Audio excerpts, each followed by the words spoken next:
During the wedding reception, the microphone was handed to Mayor Peterson, the FIL of my younger brother, Dave.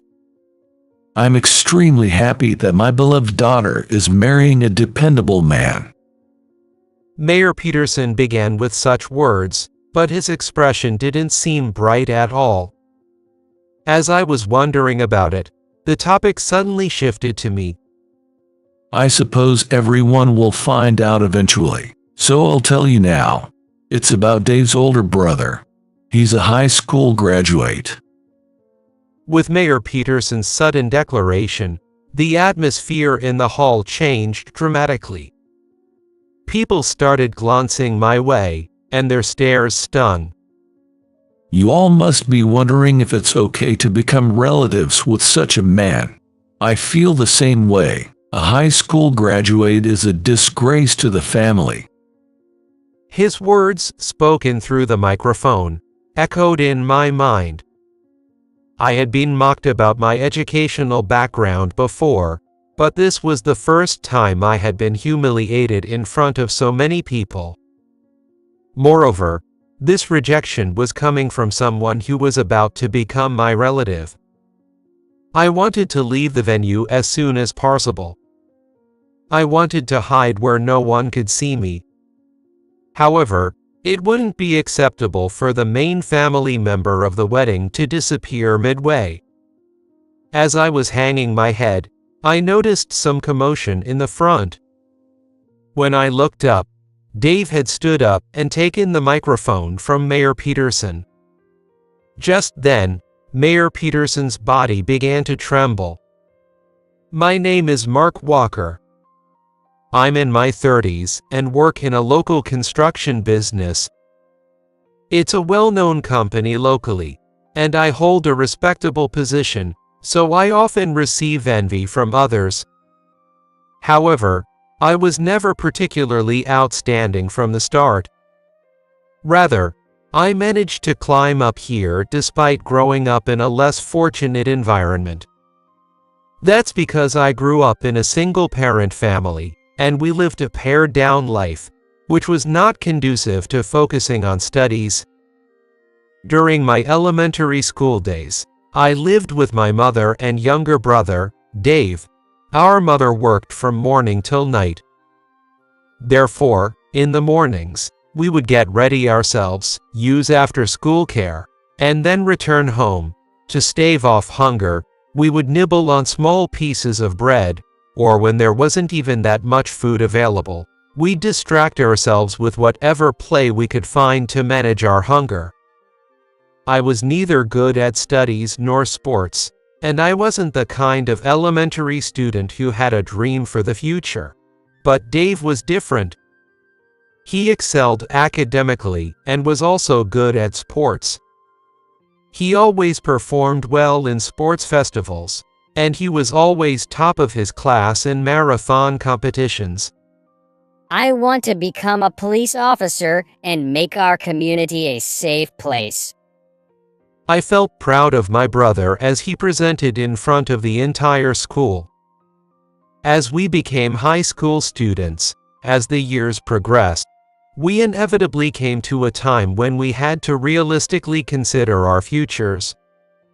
Unlike Dave, who continued to dream of becoming a police officer, I aimlessly went through school life without any particular ambition. It's time you got serious and decided on a career path. What are you planning to do? Called out by my teacher to think about my future, I realized I had no specific desires and could not let my single mother bear the burden of tuition and living expenses alone. Thus, it was inevitable that I would work and earn money after graduating from high school. Why don't you try going to college? Ignoring the strong advice of my teacher to continue schooling, I started working at my current company as soon as I graduated from high school. Having lived such a boyhood, we became adults. Dave, fulfilling his dream of becoming a police officer, was busy with his work. Although we were a close family, Working made it hard to find time to meet and discuss each other's recent status. One day, I was surprised to receive a call from Dave after a long time. He was getting married. What surprised me even more was that Dave's fiancée was Mayor Peterson's daughter, Mary. Dave had met Mary through an introduction and was unaware at the time that she was the mayor's daughter. He was astonished to find Mayor Peterson waiting when he went to report their marriage. Dave had met Mayor Peterson several times as part of his police duties, but he had never thought he would become related to the mayor, so he felt more determined as he told me, "Mark, I know you're busy, but I'm supposed to introduce my family soon, so can you make time? Mom came for a meeting recently, but I need to introduce you too." Of course, I owe Mayor Peterson for his help with work, so I need to make a good impression. Saying that, I hung up and looked forward to the day of the meeting. The day to meet Mary and Mayor Peterson arrived quickly. Since I usually only wore work clothes or cheap casual suits, I bought a new suit for the occasion. While feeling somewhat unlike myself, I waited at the restaurant for Mayor Peterson and his daughter, Mary. Sorry to keep you waiting. I look forward to today.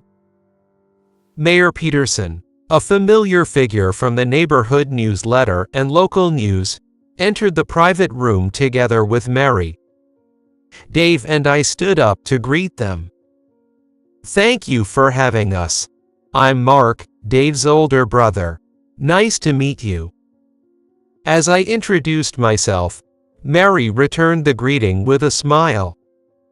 She seemed like a very pleasant person, and her demeanor reflected her good upbringing.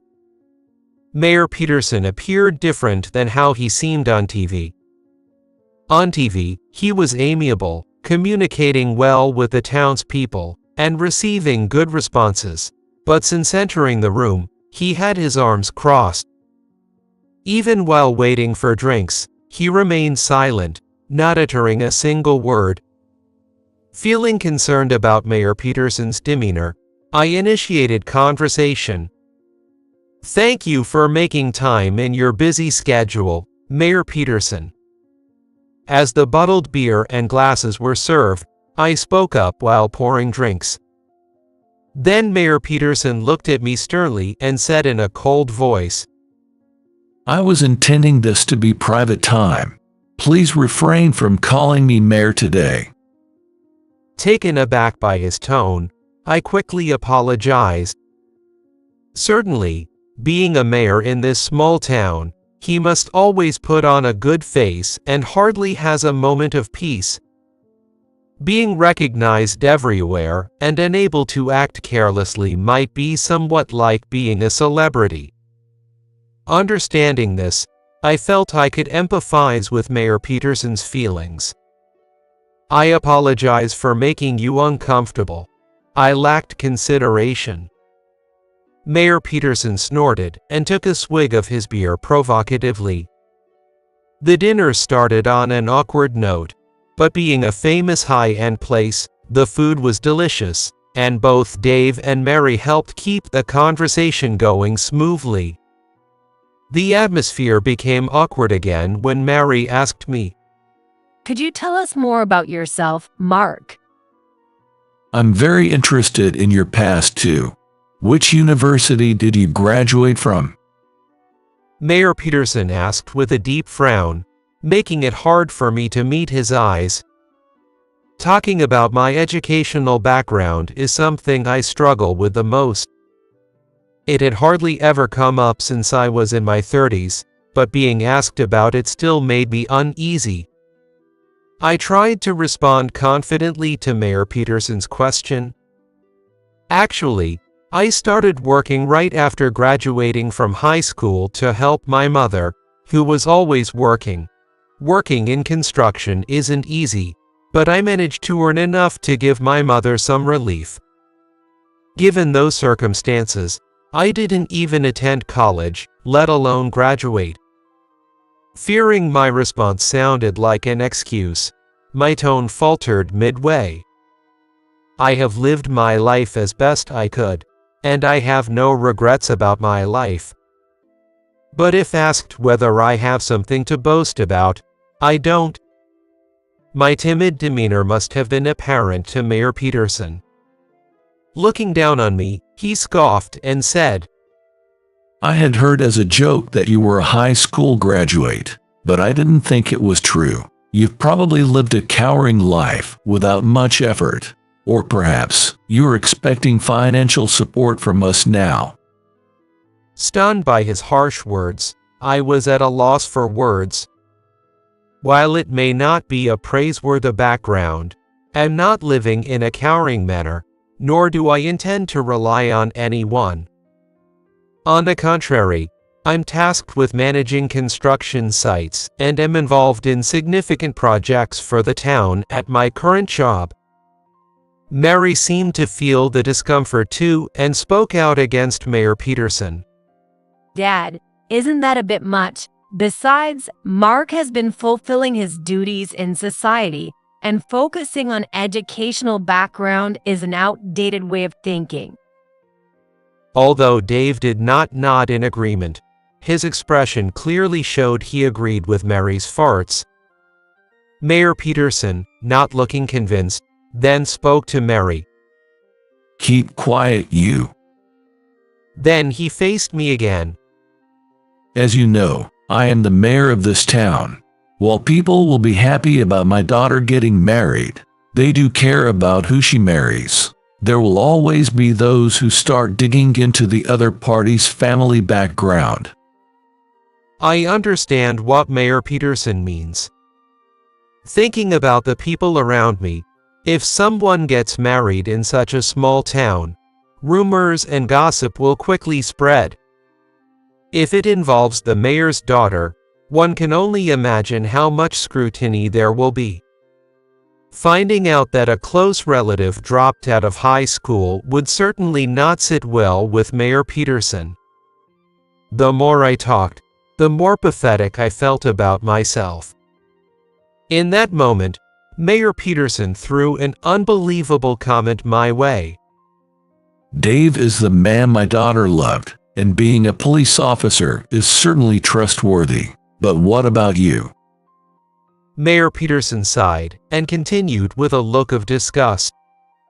Frankly, even if Dave becomes a relative, I would like to cut ties with you. Do you understand? I wanted to think it was a bad joke, but Mayor Peterson was looking at me very seriously. It seemed like an unimaginable statement to Mary too, as she was just flustered and couldn't find the words to respond. It was Dave who objected. William, if I may speak, I wouldn't have been able to graduate from high school and police academy without Mark's help. If it weren't for him, I wouldn't have this job. With passionate expression, Dave continued to explain. Dave explained in more detail how I, having started working right after high school to ease our hard-working mother's burden, covered his tuition and other expenses. In reality, I hardly ever spent the money I earned on myself, my style, or things I wanted. When Dave became a high school student and joined clubs, leaving no time for part-time jobs, I earned money for his tuition and allowance. Even when he said he needed workbooks for college entrance exams, I managed to come up with the money. If he had something he wanted to learn or do, I was prepared to provide any amount of money, so none of these were a pain for me. Rather, I felt proud of Dave for accomplishing things I could never do myself, like achieving good results in mock exams and receiving awards in club activities. Dave's efforts paid off, and he was accepted into a prestigious private university. Our mother praised Dave's efforts and was pleased, yet she was worried about whether she could manage the expenses for his living and tuition on her own. "Mom, don't worry about the tuition for Dave. I'll handle it," Aren't you working a bit too much? Thank you, I'm happy, but you've been working hard and not spending anything on yourself. Don't worry about me. For the sake of our hard-working mother, and to support what Dave wanted to do, I worked even harder. In university, Dave was dedicated to his research, having given up on becoming a police officer, but something made him start saying again that he wanted to become one. I thought about what kind of job would suit him, but being a police officer seemed perfect for someone as Dave. Let me handle the tuition for the police academy. You don't need to worry about anything, Dave, just focus on your dream. When I told Dave that, he smiled and reassured me. The police academy teaches knowledge and skills, and I'll receive grants, so there's no need to worry about money. Dave, who had been smiling, suddenly became serious and faced me. Thank you for letting me do as I pleased all this time. I'll be independent from now on and can ease Mom's burden too. Please, start spending money on yourself. I can remember Dave's tearful expression as if it was yesterday. That's the past we had, but Dave explained to Mayor Peterson how much he had relied on me and how selflessly I had dedicated myself to him. I felt embarrassed listening to him, but it seemed like Mary was looking at me with respect after hearing Dave's story. Well, in the end, you were just a young man without aspirations or ambitions. After saying that, Mayor Peterson stood up and put on his jacket. Staying any longer would just spoil the food and drink. I'll be leaving first. What are you talking about? Mary tried to stop him, but Mayor Peterson left the room without paying any attention. I'm sorry for his rudeness. All I could do was give a wry smile as Mary repeatedly apologized. The day of the dinner left me uneasy about what would happen next, but according to Dave, Mayor Peterson is not usually like that. Maybe he was just being overly sensitive about his daughter getting married and the family relations involved. Mary also said, That was the first time I've seen my father like that. It seems there would be no particular problems if I weren't there. Dave and Mary's relationship remained good, and the wedding venue arrangements went smoothly, with no issues in setting the wedding date. Finally, the day of Dave and Mary's wedding arrived. Blessed by many, Dave and Mary pledged their eternal love. Moved by the scene, I couldn't help but shed tears. As we moved to the reception, still immersed in the moment, the microphone was handed to Mayor Peterson during the ceremony. Following a message from Mary to her parents, Mayor Peterson stood up with a troubled face. I am extremely happy that my beloved daughter is marrying Dave, a reliable man. Mayor Peterson began with such words, but his expression didn't seem to clear up at all. As I was puzzled by this, the conversation suddenly shifted to me. Everyone will find out eventually, so I'll tell you now. It's about Dave's older brother. He's a high school graduate. With Mayor Peterson's sudden statement, the atmosphere in the room changed dramatically. People glanced at me, and their stares stung. You all might be wondering if it's okay to become relatives with such a family. I feel the same. A high school graduate is a disgrace to the family. Mayor Peterson's words, spoken through the microphone, echoed in my mind. I had been teased about my educational background many times before, but being humiliated in front of such a large crowd was a first. Moreover, this rejection was coming from someone who was about to become my relative. The pain was sharper than any prejudice I had faced before because of my education. I wanted to leave the venue quickly. I wanted to hide where no one could see me. However, it wouldn't be acceptable for a key family member of the wedding to just disappear. As I was looking down, I noticed some commotion in the front. When I looked up, Dave had stood up and taken the microphone from Mayor Peterson. I understand your feelings, William. Dave said, then slowly looked around the entire hall. To me, Mark is a great brother worthy of respect, high school graduate or not. My brother, involved in the town's tourism development project and the renewable energy power plant construction project, is the star of this town. Beside Dave, I could hear Mayor Peterson muttering, Mark Walker. There were construction and municipal office people in the hall. That's Mark Walker's younger brother. I could hear whispers of conversation. Mayor Peterson, of course, should have reviewed the documents concerning the projects planned within the town and the contractors and leaders involved. Perhaps something clicked for him because he suddenly turned pale and began to tremble. As Dave said, I had been selected as a member of 2 significant projects being considered for the town. The town's declining population, economic stagnation, and energy issues were urgent challenges, and without intervention, our hometown faced a future of mergers or absorption. To protect our hometown, we needed to implement some fundamental reforms. While we weren't neglecting child-rearing policies, they might not fit perfectly, and it would take years before increased numbers of children could work and pay taxes. By that time, the town might not be functioning, and it's quite conceivable that the children would move to the city in search of jobs. That's why, alongside promoting child-rearing, economic development of the town is being pursued. The core of this is attracting tourists with projects and developing infrastructure using natural energy.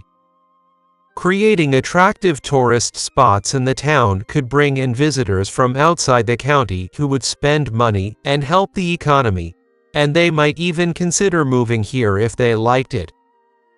The power plant construction project still needed detailed discussions, but if we could successfully produce renewable energy from this land, it could alleviate the townspeople's suffering from rising energy prices and energize the town by creating jobs. Utilizing unused land could make these plans perfectly feasible. I was in the process of meticulously planning with local businesses and council members using state grants to ensure the success of these plans. Of course, Mayor Peterson should have been aware of these discussions, but he probably never imagined that the man he was disparaging as a high school graduate was the same person involved in these projects. I haven't accomplished anything significant yet, so I'm not in a position to boast. However, without cooperation between the government and businesses, these projects cannot succeed. Mayor Peterson's behavior could well be said to undermine that foundation. Perhaps realizing this, Mayor Peterson seemed absent-minded throughout the reception, but after it ended, he was the first to approach me without even saying goodbye to the attendees. Man, Mark is really an upstanding person. I hope you'll continue to help develop our town. Confused by Mayor Peterson's changed attitude, Mary cut into the conversation from the side. Dad, let's say goodbye to the people leaving the venue first. And there are other things you should be saying, aren't there? Mary's words carried a hint of anger, and Mayor Peterson fell silent afterward. Once the goodbyes were finished, and we had thanked the venue staff, Mayor Peterson approached me again. Mark, I see great potential in you and have a proposal regarding the upcoming projects. I think there might be some room to cut the budget. What he started talking about? It seemed Mayor Peterson was considering asking me to adjust the town's expenditures. Of course, it's not something I can decide on my own, but sparing investments at this stage would mean no development for the town. We are all working together to somehow rebuild our town faced with difficulties. Frankly, it's troubling to be treated like this by someone in the mayor's position. With all due respect, let's have this kind of discussion in the appropriate place. I don't want things to get unnecessarily complicated.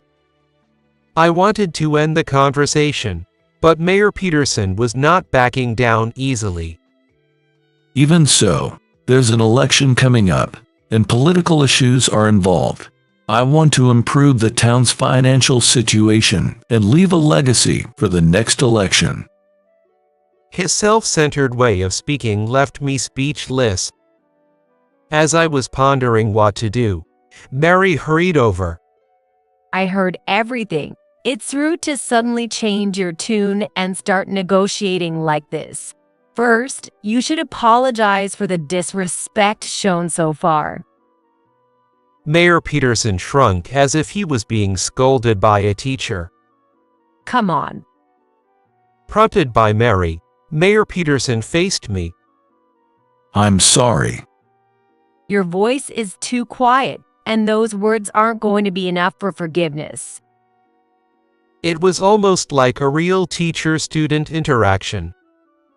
I looked around and was relieved to see that I was the only one witnessing this scene.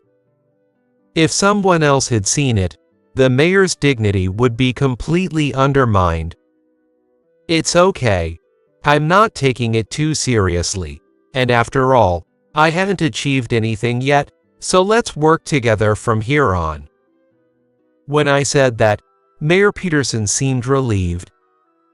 Mary didn't seem completely convinced, but since I said it was fine, she decided not to say anything further.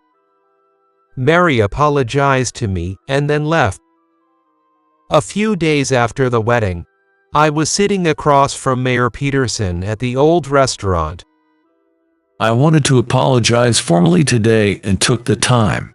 Please forgive my many rudenesses. It seems that even after that incident, Mary had insisted he apologize properly, and Mayor Peterson was earnestly apologizing to me. When I had arranged today's meeting, I had said, I'm not worried about it, it's okay, but Mayor Peterson insisted on meeting directly to apologize. If he insists that much, then so be it, but today's meeting had no mention of budgets or anything concerning, and it was clear that Mayor Peterson genuinely wanted to apologize.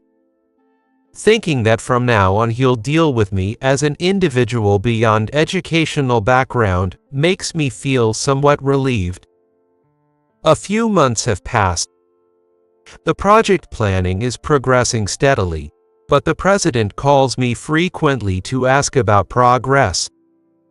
The president doesn't mean to pressure me, but this business will not only decide the future fate of our town, but also have a significant impact on our company's performance and future management. Honestly, I want to avoid any scenario where the project is handed over to another company or downsized. Understanding the president's concerns, I feel nearly crushed by the pressure. But I have no choice but to do it. Finally, the planning has reached the stage of finalizing the master plan, and today is an important meeting to decide its direction. I straightened my collar and headed to the venue where the meeting would take place. The meeting seemed to go smoothly until a problematic situation arose. To develop the town, the land needs to be cleared first, but the landowner is adamantly refusing to sell. Despite offering more than enough for the purchase, and carefully explaining that we want to develop new projects for the future of the town, the response was firm. No matter what is said, I have no intention of giving up the land. Faced with a project that seems about to falter at an unexpected point, The meeting was enveloped in a heavy silence. Then, one of the council members participating in the meeting raised his hand and called out to everyone. Shouldn't we just stop this? It was unreasonable from the start. The residents who have lived here for ages don't want a new tourist spot or a novel energy facility. His statement made the atmosphere in the meeting room even heavier and tenser. Executives from other companies were also participating, and it was clear they were displeased. However, the land issue was indeed something that couldn't be argued with. A council member, originally skeptical about the development, clearly wanted to scrap the plans. In reality, if this issue cannot be resolved, it may indeed have to be abandoned. But it's undeniable that this project must be pushed forward, considering not only corporate profits but also the town's welfare. Breaking the silence was Mayor Peterson. Let me handle this. It might not be resolved immediately, but we have to take time and talk it out. This project is necessary for the future of this town. While the corporate side was momentarily relieved, the council member who had spoken earlier reacted grumpily. What's the matter? Mayor Peterson, weren't you originally agreeing with me? Don't tell me you've flipped sides because of a bribe. That's unthinkable. Enfazed by the council member's outrageous remark, Mayor Peterson responded calmly. I won't bend my views if it's for the good of this town, and I might change them if needed. When considering what really benefits the future of our town, now is the time for the citizens to unite and tackle new initiatives. Moved by Mayor Peterson's impassioned words, the council member could only remain silent. While the issue was not resolved, everyone confirmed the direction to change the town together, and we moved on to finalizing the master plan. Despite Mayor Peterson's efforts, I heard that the land issue remains unresolved. If this continues, the plan might be significantly delayed or scrapped altogether. Just as these worries began to spread, I was called in by the president. Had it all fallen through? That was my fear, but I was overjoyed when I heard the president's report. The start date for the project has been decided. It seems Mayor Peterson's fervent persuasion had an impact, and he successfully got agreement for the town to manage the land. There have been various hardships, but it finally seems like our efforts will bear fruit. The real challenge starts now. Let's create a town we can be proud of. I renewed my resolve with that in mind. 3 years have passed since then, and the development of the town is progressing smoothly. Completion is still a way off, but it's already taking shape, and I'm starting to look forward to what comes next. On a busy day at work, I received great news from Dave. A baby boy was born in Dave's family. When I arrived at Dave's house with a gift, Mayor Peterson was there, soothing the baby. Let Mark hold him too, Dad. Yes, but can you wait just a bit longer? Watching Mayor Peterson tenderly soothe his grandson, I couldn't help but smile. The house had more than enough toys and necessities for child rearing, most of which Mayor Peterson had apparently bought. For this child's sake, we need to make this a vibrant town. Mayor Peterson muttered to no one in particular. Though generations change, this town will continue to exist. Thinking of these children and their prosperous lives, I decided to contribute to our hometown alongside Mayor Peterson.